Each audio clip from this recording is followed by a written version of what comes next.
All right, this is going to be a review of Run the Jewels 4. This is the new album from LP and Killer Mike. And yeah, this is going to get a lot of, this is going to get a ton of hype this week. There's going to be tons of reviews for it. Without a doubt, this is probably going to go down as their best work so far. So I had to come on here and talk about this because honestly, this really is going to be the soundtrack for the summer of 2020. I mean, it really captures the frustration and the anger that our country is feeling right now. So, yeah, I mean, it really, the only other albums that it reminds me of that really captured, the heart of, what was going on in our country was Ice Cube's Death Certificate. That did a really, really good job of, really captured the aftermath of the Rodney King incident. Also, you had, the whole, Black Korea thing going on at that time. Also, Dr. Dre's The Chronic. I felt like that really captured the aftermath of the LA riots quite well. You heard a lot of the chaos and everything that was going on in LA at the time. It blended in really nicely over Dre's production with some of the songs from The Chronic. So yeah, this is the timing is just eerie though. It's just scary how this album is so relevant right now, and they the timing was just great. The 3.5 years for another Run the Jewels album. You didn't really think they could top the 3 albums so far, but they ended up doing it. I'd be shocked if some of the guys on here like Mike Seatown and the Needle Drop don't proclaim this as by far the best Run the Jewels album. It seemed like they kept getting better and better, but at the same time, I still think you can make a case for all the Run the Jewels albums so far, but I'm gonna say that probably this is gonna have the biggest impact. Run the Jewels 4.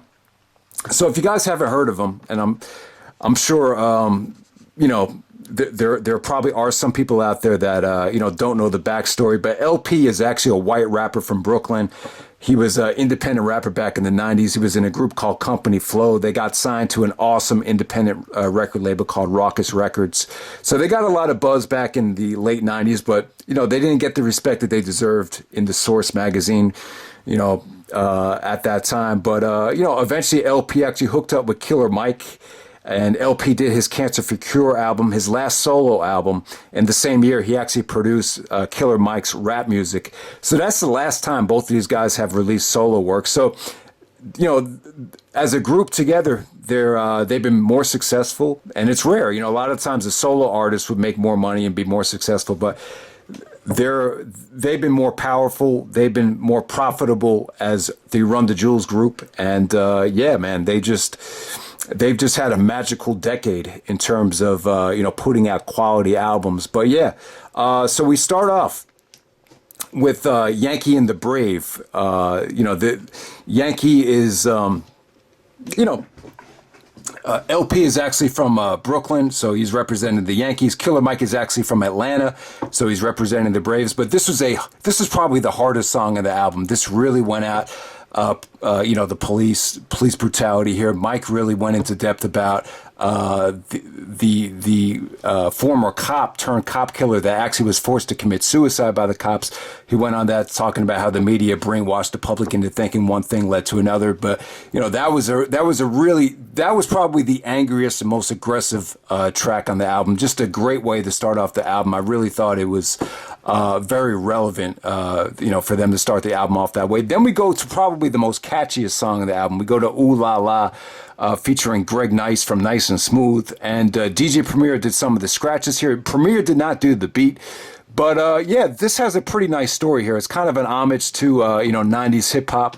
All right, so Gangstar is actually a group that DJ Premier used to be in with Guru, and back in the day they actually did a song called Dwick, which was actually on the Hard to Earn album from Gangstar back in 94. And in that track, Greg Nice is actually on it, and part of his verse goes like, "Ooh la la, wow we, you say Cassius Clay, I say Muhammad Ali." It went something like that. So they used that line here from Dwick and brought it back for the hook on this track right here. And yeah, it was catchy. Kind of had a piano sounding like beat. It's not a Premier beat, but it sounded like something that Premier could have done, during the Daily Operation era.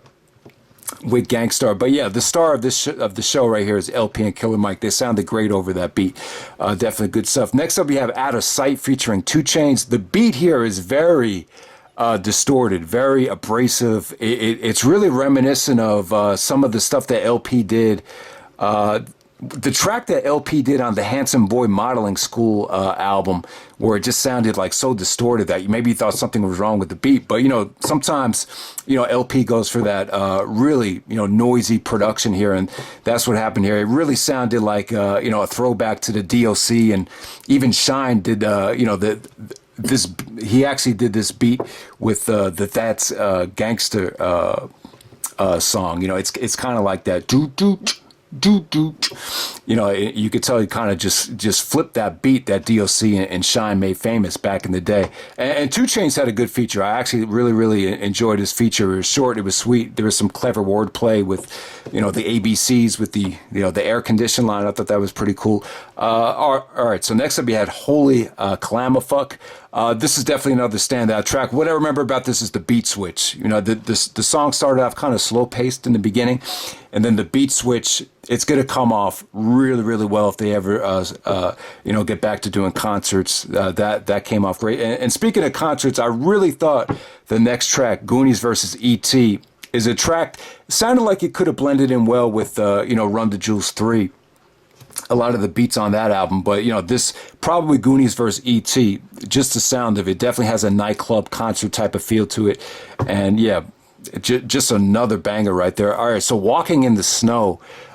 This is probably going to get the most attention from the album. I mean, it just came off really great. LP and Killer Mike. They're both angry, but they're talking about different things. But you're really going to remember this for the I Can't Breathe thing, where Killer Mike is just destroying people that go on Twitter rants and are hypnotized by all the television stations. And he actually talks about how the government is they design everything so people like him will end up in jail with the low test scores, and eventually you see me saying I can't breathe. It was just an eerie track, and it just sounded so relevant to what happened, a couple weeks ago. And I mean, and that's the thing about this album. Like, it doesn't come off preachy. It's lyrical. The beats are entertaining, neck snapping, and then you have Gangsta Boo, who actually did the hook here, and she really gave it like a, like a, I want to say mainstream type of feel, but she really kind of lightened up the dark mood of it with her hook, and I really thought it came off great. So Walking in the Snow, this is definitely the best song on the album, from an entertainment standpoint and from a political, spiritual standpoint as well. I thought it came off great. Next up, we have Just. Just is it's a pretty controversial song. It really deals about money. How we're really not free because of the financial situation in our world. How everything is about money. So Pharrell Williams actually does the hook here. It definitely has a more of a bouncy type of Neptune's popish type of feel. But because of the Zach De La Rocha feature, he really added that extra hardcore edge at the end of the track. He really took a huge shot at these music executives where they're really all about money. And LP had a great line in here as well. He basically bashed people that say money that isn't everything. Well, the people that say that money isn't everything, they can't relate to being poor, so they shouldn't really say a stupid thing like that. How the poor people, sometimes money is very important, because without money we can't really survive. So LP had a really great line there, and this was just I mean, I wouldn't say it's my favorite track on the album, but it's one of those songs that just has a great message behind it, and I can really relate to it. All right, so next up you have Never Look Back. I would say out of any track on this album, Killer Mike's flow just sounded amazing here. He just sounded great over this beat. Actually, Mr. Motherfucking Esquire kind of did like a monologue in the song. He said, never look back, because, the past is irrelevant, the present's irrelevant. The only thing that matters is gratitude. He had a really, really great, it wasn't a rap. He was just basically talking, during the hook. And yeah, Mike had, Killer Mike just has some great messages in that song. Never look back and never be bitter. Just focus on the present. It's just a really, really great message. And it's easier said than done to never look back and just focus on what's ahead. But it's I don't know if this message has ever been done so effortlessly as they pull it off there. The Ground Below has once again just another hard banging track. This feels like it's a little bit more rock influenced than anything else on the album. Pulling the Pin, it's a little bit more mellow.